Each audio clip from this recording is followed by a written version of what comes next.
ಸಖತ್ ಖಾರ ಬಣ್ಣ ಮತ್ತು ರುಚಿ ಆಚಿ ಚಿಲ್ಲಿ ಪೌಡರ್. ಈಗ ಸರ್ ನಿನ್ನೆ ಸತೀಶ್ ಜಾರಕಿಹೊಳಿ ಅವರನ್ನ ಭೇಟಿ ಮಾಡಿದ್ರು. ತಡರಾತ್ರಿ ಮುಖ್ಯಮಂತ್ರಿ ಅವ್ರನ್ನು ಭೇಟಿ ಮಾಡಿದ್ರಿ.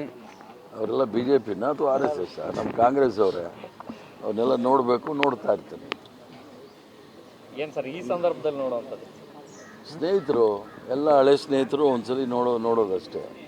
ಸರ್ ಈಗ ನೀವು ಹಿರಿಯ ನಾಯಕರು, ನಾಯಕತ್ವ ಬಿಕ್ಕಟ್ಟು ದಿನೇ ದಿನೇ ಒಂದು ರೀತಿ ಜಾಸ್ತಿ ಆಗ್ತೈತೆ. ಏನು ಸಲಹೆ ಕೊಟ್ಟಿದ್ದೀರಿ? ಮುನಿಯಪ್ಪನವ್ರು ಸಲಹೆ ಕೊಟ್ಟಿದ್ದಾರಲ್ಲ, ಅದೇ ಸಲಹೆ.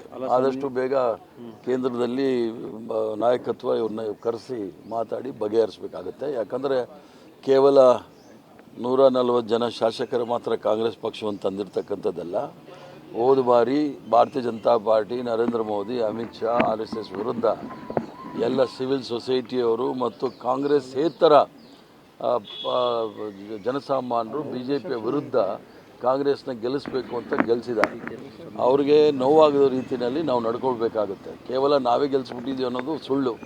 ಆದ್ದರಿಂದ ಏನು ಮುನಿಯಪ್ಪನವ್ರು ಹೇಳಿದ್ರು, ಆದಷ್ಟು ಬೇಗ ಕೇಂದ್ರ ನಾಯಕತ್ವ, ಅದರಲ್ಲೂ ಸಹ ಈಗ ಕರ್ನಾಟಕದವರೇ ಆದ ಶ್ರೀಮಾನ್ ಮಲ್ಲಿಕಾರ್ಜುನ್ ಖರ್ಗೆ ಅವರು ಕಾಂಗ್ರೆಸ್ ಅಧ್ಯಕ್ಷರಿದ್ದಾರೆ. 3 ಜನ ಆದಷ್ಟು ಬೇಗ ಕೂತು ಇದನ್ನು ಬಗೆಹರಿಸೋದು ಭಾಳ ಉತ್ತಮ ಅಂತ ಹೇಳಿ ಏನು ಮುನಿಯಪ್ಪನವ್ರು ಸಲಹೆ ಕೊಟ್ಟಿದ್ದಾರೆ, ಅದಕ್ಕೆ ನಾನು ಸಹ ಸಹಮತ ಇದ್ದೆ.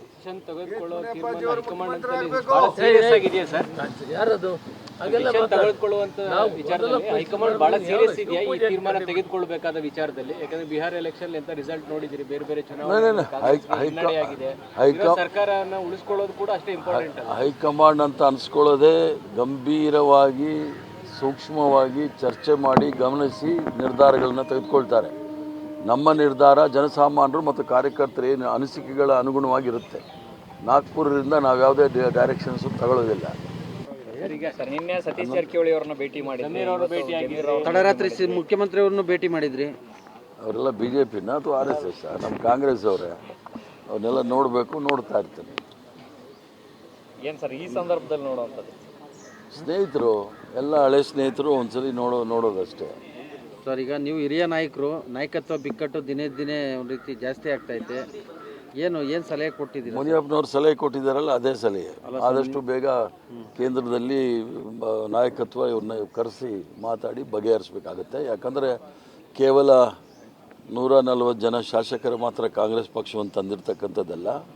ಹೋದ ಬಾರಿ ಭಾರತೀಯ ಜನತಾ ಪಾರ್ಟಿ, ನರೇಂದ್ರ ಮೋದಿ, ಅಮಿತ್ ಶಾ, RSS ವಿರುದ್ಧ ಎಲ್ಲ ಸಿವಿಲ್ ಸೊಸೈಟಿಯವರು ಮತ್ತು ಕಾಂಗ್ರೆಸ್ಸೇತರ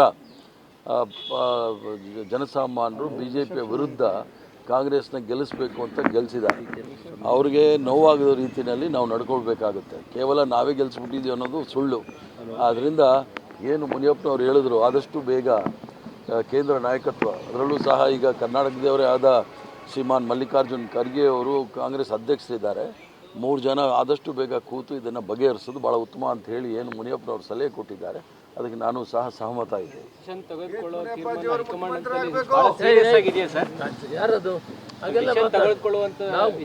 ಹೈಕಮಾಂಡ್ ಬಹಳ ಸೀರಿಯಸ್ ಇದೆಯಾ ಈ ತೀರ್ಮಾನ ತೆಗೆದುಕೊಳ್ಳಬೇಕಾದ ವಿಚಾರದಲ್ಲಿ? ಯಾಕಂದ್ರೆ ಬಿಹಾರ ಎಲೆಕ್ಷನ್ ಅಂತ ರಿಸಲ್ಟ್ ನೋಡಿದಿರಿ, ಬೇರೆ ಬೇರೆ ಚುನಾವಣೆ ಸರ್ಕಾರನ ಉಳಿಸ್ಕೊಳ್ಳೋದು ಕೂಡ ಅಷ್ಟೇ ಇಂಪಾರ್ಟೆಂಟ್. ಹೈಕಮಾಂಡ್ ಅಂತ ಅನ್ಸ್ಕೊಳ್ಳೋದೇ ಗಂಭೀರವಾಗಿ, ಸೂಕ್ಷ್ಮವಾಗಿ ಚರ್ಚೆ ಮಾಡಿ ಗಮನಿಸಿ ನಿರ್ಧಾರಗಳನ್ನ ತೆಗೆದುಕೊಳ್ತಾರೆ. ನಮ್ಮ ನಿರ್ಧಾರ ಜನಸಾಮಾನ್ಯರು ಮತ್ತು ಕಾರ್ಯಕರ್ತರ ಏನು ಅನಿಸಿಕೆಗಳ ಅನುಗುಣವಾಗಿರುತ್ತೆ. ನಾಗ್ಪುರದಿಂದ ನಾವು ಯಾವುದೇ ಡೈರೆಕ್ಷನ್ಸ್ ತಗೊಳ್ಳೋದಿಲ್ಲ.